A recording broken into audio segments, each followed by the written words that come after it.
وما خلقنا السماوات والارض وما بینہما الا بالحق، اور ہم نے آسمانوں کو اور زمین کو نہیں پیدا کیا مگر با مقصد، پرپز فل۔ اور مقصد کیا ہے؟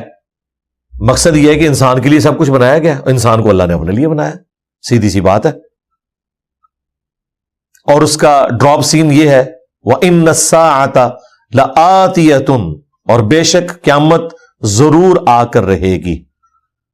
فَاصْفَحِ الصَّفْحَ الْجَمِيلَ، تو اے نبی علیہ السلام آپ اپنے مخالفین سے درگزر کی روش اختیار کریں۔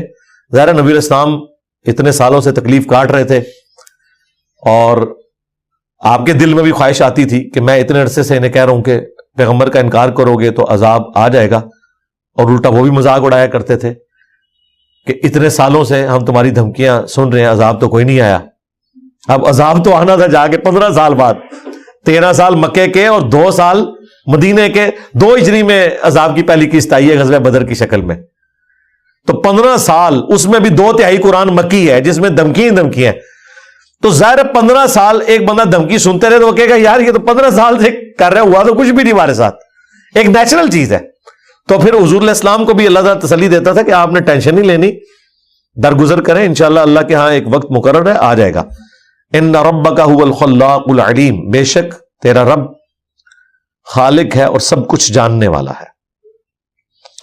اب یہ جو آیت نمبر 87 ہے، یہ بھی قرآن کی ایک ٹروتھ ریویلنگ آیت ہے۔ وَلَقَدْ آتَيْنَاكَ سَبْعًا مِّنَ الْمَثَانِي، اور بے شک اے محبوب صلی اللہ علیہ وآلہ وسلم ہم نے تمہیں 7 آیات ایسی دی ہیں جو بار بار دہرائی جاتی ہیں۔ وَالْقُرْآنَ الْعَظِيمَ، اور عظیم قرآن بھی دیا ہے۔ اندازہ کریں کہ یہ 7 آیات ایسی اللہ تعالیٰ کے حضور اہمیت رکھتی ہیں کہ انہیں قرآن سے ہٹا کے اللہ نے ذکر کیا ہے کہ 7 آیات بار بار پڑھی جانے والی، حالانکہ وہ آیت قرآن کا حصہ تھی، اور عظیم قرآن دیا، یعنی اللہ تعالیٰ نے اسے ڈسٹنگوش کر دیا۔ جیسے ایاک نعبد و ایاک نستعین میں ایاک نستعین کو ڈسٹنگوش کیا ہے، حالانکہ ایاک نستعین ایاک نعبد میں داخل ہے۔ عبادت میں کیا دعا نہیں آتی ہے؟ آتی ہے۔ الدعاء هو العبادہ، جامعہ ترمذی کی حدیث ہے، دعا ہی عبادت ہے، لیکن اس کو اللہ تعالیٰ مینشن اس لیے کیا تاکہ امپورٹنس پتہ چلے۔ سارا شرک وہی دعا میں ہے، عبادت کی جو واضح فارم ہے ان میں تو شرک مسلمانوں میں تو ایٹ لیسٹ نہیں ہے، کوئی اس اعتبار سے اللہ کی ذات میں شریک ٹھہرا دے، جہالت کی وجہ سے کر دے علیحدہ بات ہے، عموماً تو کوئی نہیں کرتا، لیکن جو استانت ہے غیر اللہ سے مدد مانگنا، اس میں تو بڑے بڑے موحدین پھنسے ہوئے ہیں جو اپنے زوم میں اپنے آپ کو موحد سمجھتے ہیں، توحید کانفرنس کرتے ہیں، اور یہ شرک کی ساری شکلیں وہ ثابت کرتے ہیں کہ یہ توحید کے منافی نہیں ہے۔ یہاں پہ بھی دیکھیں یہ کتنی امپورٹنٹ چیز تھی، اللہ تعالیٰ نے 7 آیات کا ذکر کیا کہ ہم نے تمہیں 7 آیات ایسی دی ہیں جو بار بار پڑھی جاتی ہیں، اور عظیم قرآن دیا، یعنی قرآن خود عظیم ہے، اس میں بھی وہ 7 آیات سب سے زیادہ عظیم ہے۔ وہ 7 آیات کون سی ہے؟ سورۃ الفاتحہ کی۔ سورۃ الفاتحہ قرآن کی وہ واحد سورت ہے جس کی فضیلت قرآن میں آئی ہے، باقی ساری سورتوں کی فضیلتیں احادیث سے ہم بیان کرتے ہیں۔ سورہ اخلاص 1/3 قرآن کے برابر ہے، بخاری مسلم کی حدیث ہے۔ سورہ ملک جامعہ ترمذی ابو داؤد میں حدیث موجود ہے کہ جو اپنے پڑھنے والے کی شفاعت کرے گی اور اسے اللہ سے بخشوا لے گی، ہم حدیثیں بیان کرتے ہیں، لیکن سرکار سورہ فاتحہ ایسی سورت ہے کہ اس کی فضیلت قرآن میں آئی ہے، اور ایسی آئی ہے کہ قرآن کے پیرلل بیان ہوئی ہے۔ وَلَقَدْ آتَيْنَاكَ سَبْعًا مِّنَ الْمَثَانِي، بے شک اے محبوب صلی اللہ علیہ وآلہ وسلم ہم نے آپ کو 7 آیتیں ایسی دی ہیں جو بار بار پڑھی جاتی ہیں۔ وَالْقُرْآنَ الْعَظِيمَ، اور عظیم قرآن بھی دیا۔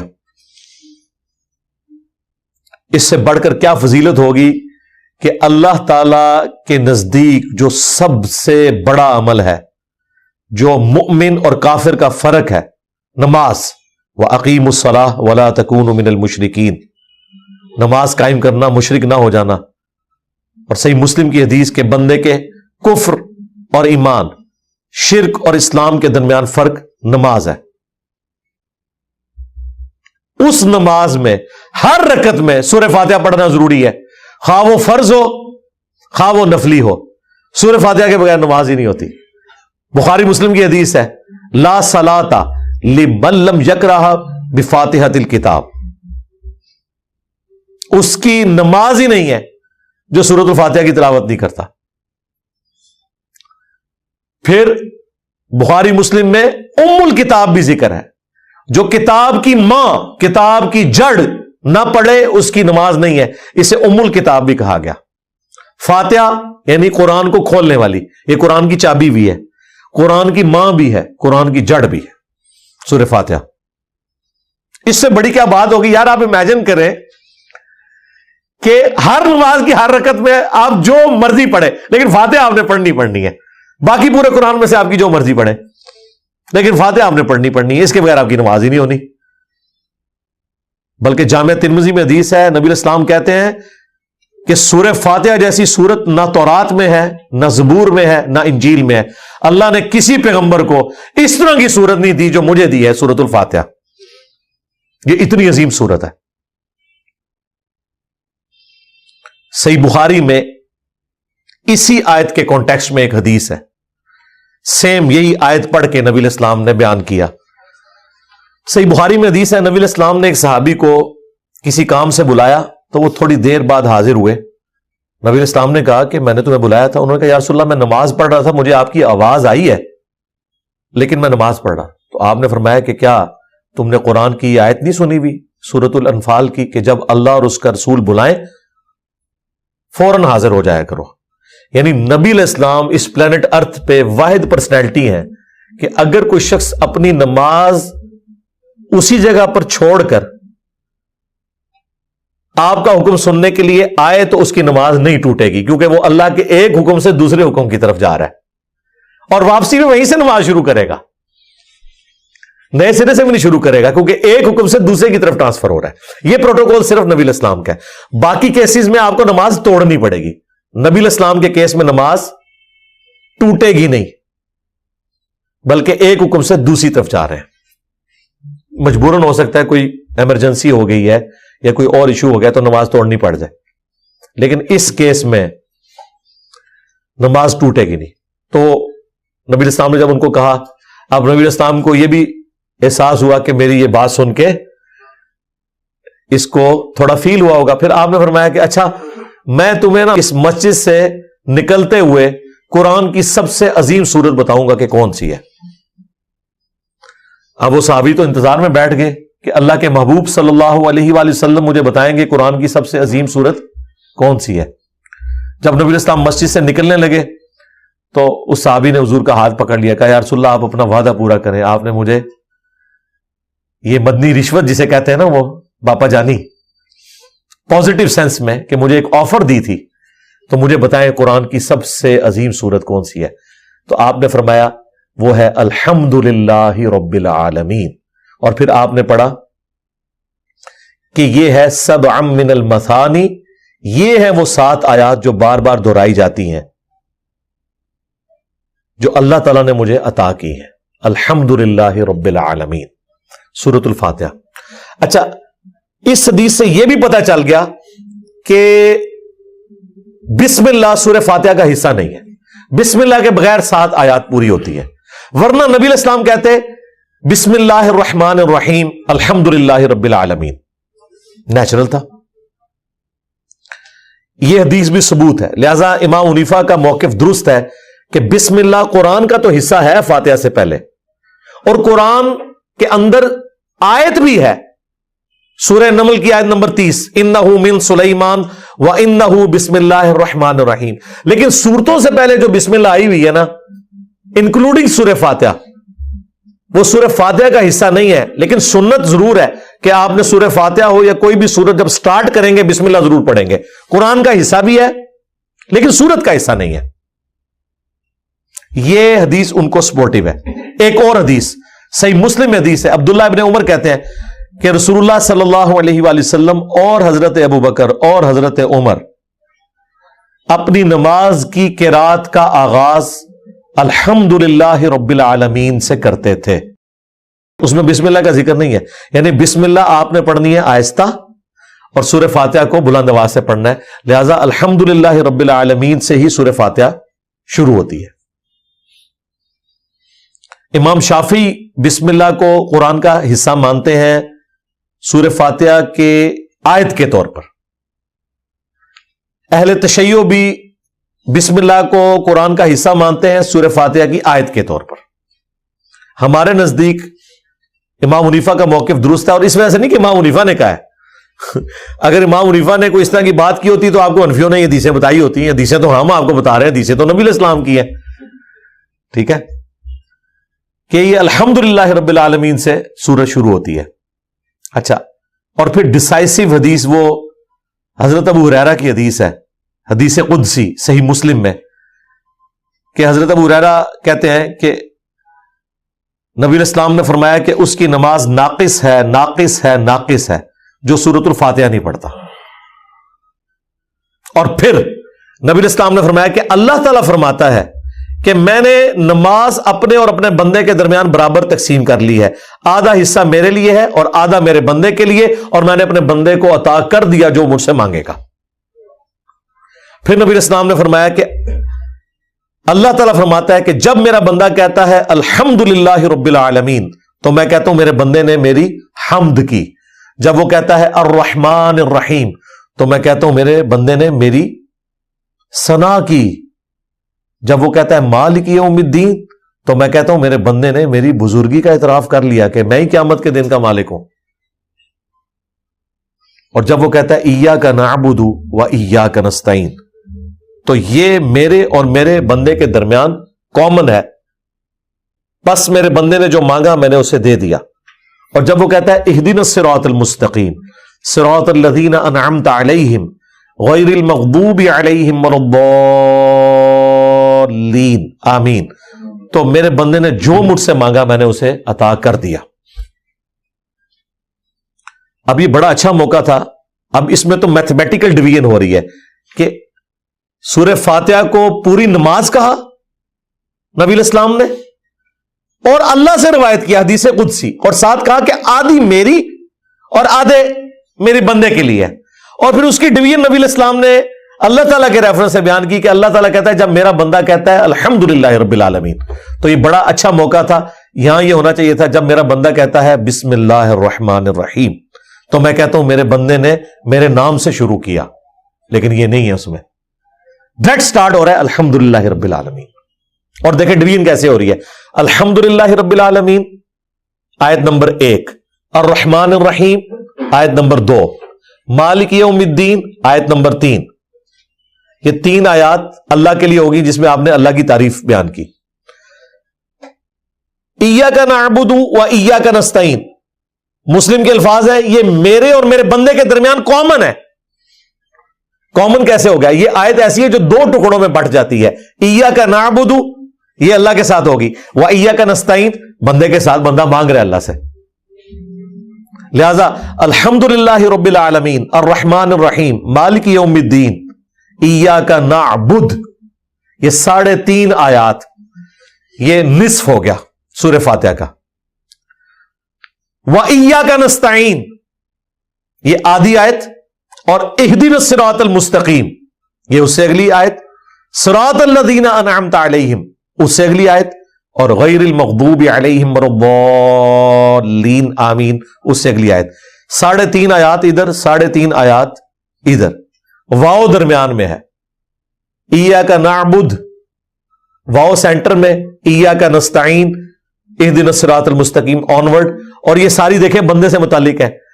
ایاک نعبد تک بندہ اپنے رب کی تعریفیں کر رہا ہے اور اس کے بعد رب سے مانگتا جا رہا ہے. ایاک نستعین اہدنا الصراط المستقیم صراط الذین انعمت علیہم غیر المغضوب علیہم ولا الضالین آمین. لہذا یہ میتھمیٹیکلی بھی چیز ثابت ہوئی کہ سورہ فاتحہ الحمد سے شروع ہو کے ولا الضالین پہ مکمل ہوتی ہے. لیکن چونکہ اس میں اختلاف امت میں آ گیا لہذا آپ کو غیر المغضوب علیہم ولا الضالین اس پہ تو آپ کو 7 لکھا ہوا نظر آتا ہے، لیکن عام جو قرآن ہے آپ ان میں دیکھیں وہ جو گول دائرے آپ کو نظر آتے ہیں نا صراط الذین انعمت علیہم، اس کے بعد آپ کو گول دائرہ نہیں نظر آتا لکھا ہوا، ادھر صرف چھوٹا سا چھیڑ ڈلا ہوا ہے کہ یہاں پہ چھٹی آیت مکمل ہوئی ہے، وہ اختلاف کی وجہ سے ہوا ہے، ورنہ یہاں دائرہ بھی ڈال دیا جائے کوئی فرق نہیں پڑتا۔ یہ یعنی احادیث کی روشنی میں نے ثابت کر دیا کہ سورۃ الفاتحہ جو ہے وہ الحمد سے لے کے وللضالین تک ہے۔ باقی تو سورہ فاتحہ کے تعارف میں نے کافی فضائل سنائے تھے، مسئلہ نمبر 112 ABC، بلکہ 111 ABC اور 112 ABC، یہ 6 لیکچرز میں نے الا بذکر اللہ تطمئن القلوب، پچھلی دفعہ جو 344 لیکچر میں قرآن مکمل کیا اس میں نے قرآن کی سورتوں کے 12 سورتوں کے فضائل اور صبح و شام کے اذکار اس میں کور کیے میں، وہ جسے شوق ہے وہ دیکھ لے۔ سورۃ الفاتحہ کے ذریعے صحیح بخاری اور مسلم میں آتا ہے کہ ایک قبیلے کے سردار کو جب ایک زہریلا بچھو یا کوئی سانپ کاٹ گیا اس کا دم سے علاج کیا گیا، تو سورۃ الفاتحہ شفا بھی دینے والی ہے، اور سب سے بڑھ کر ہمارے عقیدے کی بنیاد ہے یہ، اور ہر نماز کا ایک لازمی جزو ہے یہ، والقرآن العظیم، اور عظیم قرآن بھی۔ اب اس کے بعد اللہ تعالیٰ فرما رہا ہے کہ اے نبی جب ہم تمہیں 7 آیات بار بار پڑھی جانے والی دے رہے ہیں اور قرآن دے رہے ہیں، اس کے بعد اب اس چیز کی ضرورت نہیں ہے، لا تمدن عینیک الی ما متعنا به ازواجا منہم، اب آپ نے اپنی آنکھ اٹھا کر بھی نہیں دیکھنا ان لوگوں کی طرف جنہیں ہم نے دنیا کا مال دیا ہے، ازواجا منہم ولا تحزن، کہ وہ اس مال سے دنیا میں لطف اندوز ہو سکے، اور نہ آپ نے غم کھانا ہے علیہم ان پر کہ یہ ایمان کیوں نہیں قبول کر رہے۔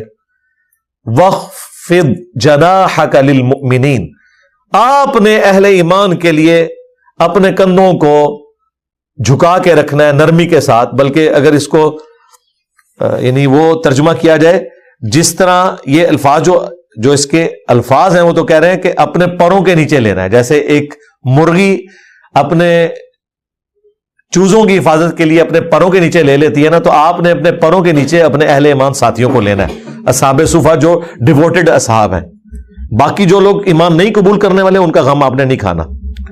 وقل، اور فرما دیجئے، انی انا النذیر المبین، کہ بے شک میں تو کھلا ڈر سنانے والا ہوں، کما انزلنا علی المقتسمین، جیسا کہ اتارا ہم نے ان بانٹنے والوں پر، یعنی یہ قرآن نازل ہوا بانٹنے والوں کے اوپر۔ کون سے بانٹنے والے؟ الذین جعلوا القرآن عضین، کہ جنہوں نے قرآن کو پارا پارا کر دیا۔ اب اس کی مختلف تشریحات کی گئی ہیں کہ یہاں قرآن سے مراد یہ قرآن ہے یا اس میں باقی الہامی کتابیں بھی شامل ہیں، اور یہ اشارہ یہود و نصارہ کی طرف ہے کہ انہوں نے اللہ تعالیٰ کی طرف سے جو آیات نازل ہوئی ان کو ٹکڑے ٹکڑے کر دیا، ہر فرقے نے اپنے حصے کی بات لے لی ہوئی ہے، کل حزب بما لدیہم فرحون، اور وہ اسی کے اندر جو ہے وہ گم ہے، یا پھر مشرکین عرب کی طرف اشارہ ہے کہ انہوں نے قرآن حکیم کا مذاق اڑایا اس حوالے سے۔ فوربک لنسألنہم اجمعین، پس مجھے تمہارے رب کی قسم، یہ ایک محبت کا اظہار ہے، اے محبوب صلی اللہ علیہ وآلہ وسلم ہم ضرور ان سب سے پوچھیں گے، عما کانوا یعملون، جو کچھ وہ دنیا میں اعمال کیا کرتے تھے، یعنی قیامت کے دن ان سب کو پوچھا جائے گا۔ آج جو یہ اتنی دھمکیاں آپ کو لگا رہے ہیں آپ بے فکر رہیں، دنیا میں بھی عذاب آنا ہے، نہیں تو آخرت کا عذاب تو پکا ہے۔ فاصدع بما تؤمر، تو آپ اعلان کر دیجئے اس بات کا جو اللہ نے آپ کو حکم دیا ہے۔ وَأَعْرِضْ عَنِ الْمُشْرِكِينَ، اور جو شرک کرنے والے ہیں ان سے اعراض کریں، ان کو ان کے حال پر چھوڑ دیں۔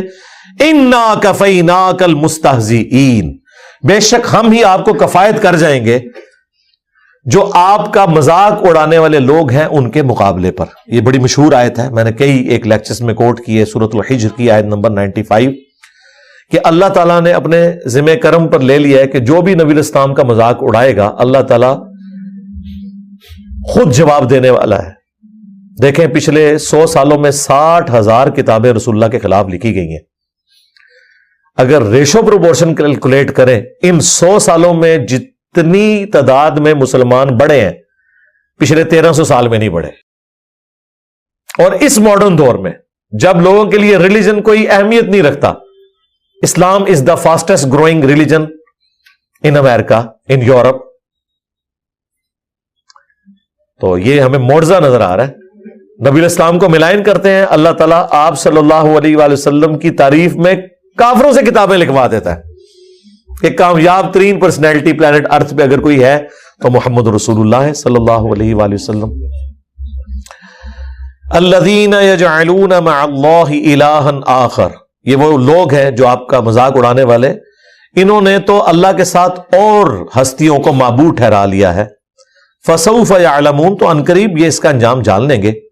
وَلَقَدْ نَعْلَمُ أَنَّكَ يَضِيقُ صَدْرُكَ بِمَا يَقُولُونَ, اور ہمیں خوب معلوم ہے کہ ان کی باتوں سے آپ کا سینہ بھیجتا ہے, آپ کا دل تکلیف میں آتا ہے جب یہ آپ کے بارے میں اس طرح کی گفتگو کرتے ہیں, آپ کو اپنی زبان سے تکلیف دیتے ہیں, آپ کا مذاق اڑاتے ہیں. ظاہر انسان کے تو احساسات ہوتے ہیں, کیا کیا تکلیفیں آپ کو اٹھانی پڑی ہیں.